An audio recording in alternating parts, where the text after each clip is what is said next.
Hey everybody, welcome to Hockey Skate Down. Before we get into the video, I just want to say thank you to all my subscribers. If you want to join our hockey team, it's free. Click subscribe, hit the notification bell to all.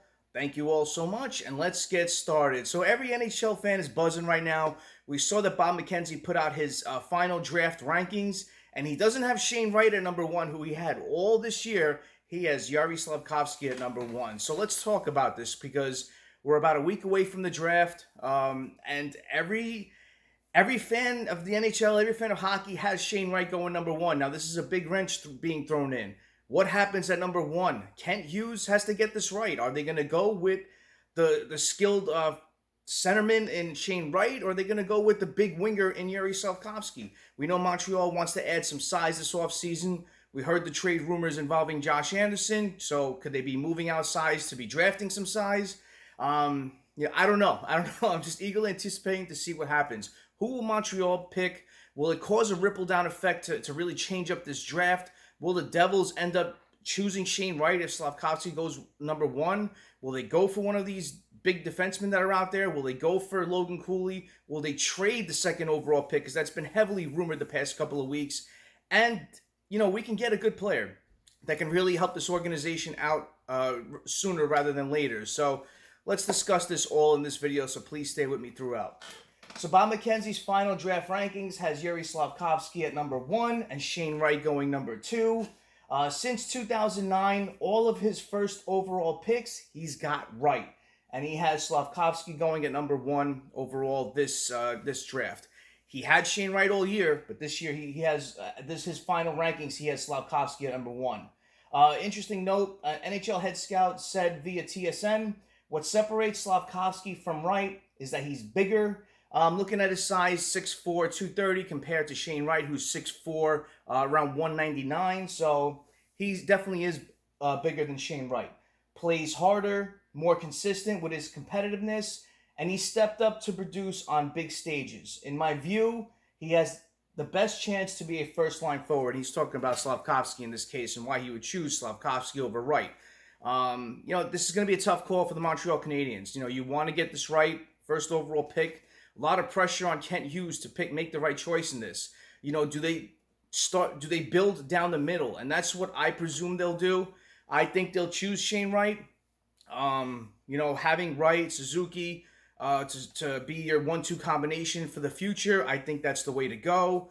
You know, Shane Wright is a Canadian kid, so he fits the bill to go to Montreal. Slafkovsky is just that wild card. You don't know. They say that when he walks into a room, he commands the room. He's a big guy. All eyes go to him. Even on the ice, you see him. The way he skates around, the way he can move up the ice, the way he shoots the puck, the way he has a two-way play to his game. You know, he's just as talented. And, you know, with the whole thing of them asking, a lot of teams asking if he could play center, this is the thing. You want a versatile forward who could play whatever wing you want. He could play center if need be. But, you know, it's going to be interesting to see. You know, I'm eagerly anticipating to see what happens in this draft. You know, because it's going to cause a ripple-down effect, and no one knows what's going to happen. You want this sort of drama entering the draft. You don't want to have a draft where, yeah, he's going number 1 overall, and you don't know. You're going to know what's going to happen 2, 3 going down. But this is one where we don't know what's going to happen at 1. And, you know, it adds a lot of mystery, adds a lot of intrigue to what's going to happen, and, you know, gets the buzz going a bit. You know, makes it more interesting. So I like this. But what Slafkovsky had to say on why Montreal should take him first overall, I was reading something that Suzuki and Caulfield need a left wing. I am sitting here if they want. I just love the personality on this kid. I really do. This kid just is funny. I love the way he talks. Very confident. And, you know, it'd be very interesting to see a line of Slafkovsky, Caulfield, and Suzuki. That'd be an interesting line. And, you know, a very good line for the Montreal Canadiens on paper. So, can we see that happen?